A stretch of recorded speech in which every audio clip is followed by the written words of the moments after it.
Salın beni ya, bir salın beni ya. Bir çay cigara, değişmem rakıya. Uyamıyorum tipik kurallara, dal ufuklara, kara para ara.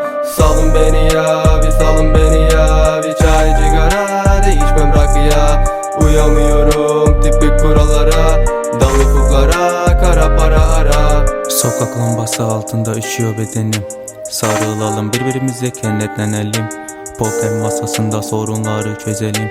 Ölüler değil, dirilerdir hedefim. Masa başında sarıyorum ben tütün. Mazilere daldım hem de büsbütün. Karanlık her yer, yaşama ben küstüm. Çıplak ayaklarla çok yol yürüdüm. Her gece farklı dertler, acılar bizi sürükler. Kimse değil bana peklen, kafalar fişek yine bang bang. Her gece yarısını bekle, anne bana bir çay demle. Dünyada onu sevenle, bari beni bir sen bekle. Salın beni ya, bir salın beni ya. Bir çay cigara, değişmem rakıya. Uyamıyorum tipik kurallara, dal ufuklara, kara para ara. Salın beni ya, bir salın beni ya. Bir çay cigara, değişmem rakıya.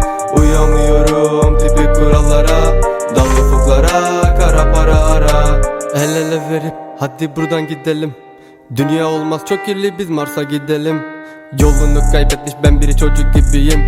Gel kurtar beni buradan, daralıyor nefesim. Yaşıyorsak biz hayatın en kirli noktasında. Zerre beni bağlamaz elit ortamlarınızda. Rap neyine diyenler gezecek hep kollarımda. Rüzgar gibi eseceğim bu şehrin sokaklarında.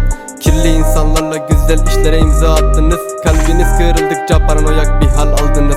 Elit görünmek için takım elbise aldınız. Yerin 7 kat altında yoktunuz, salaktınız. Yaralarım sarıyorum tek tek, tut kalemini düşle hep tek. Anlatamam kürevenrek, akan ter olur mürekkep. Sol yanımdaki melekler ürpertiyor beni zevzekler. Zevk uğruna herkes terler, terler ev için dövmezler. Salın beni ya, bir salın beni ya. Bir çay cigara, değişmem rakıya. Uyamıyorum tipik kurallara, dal ufuklara, kara para ara. Salın beni ya, bir salın beni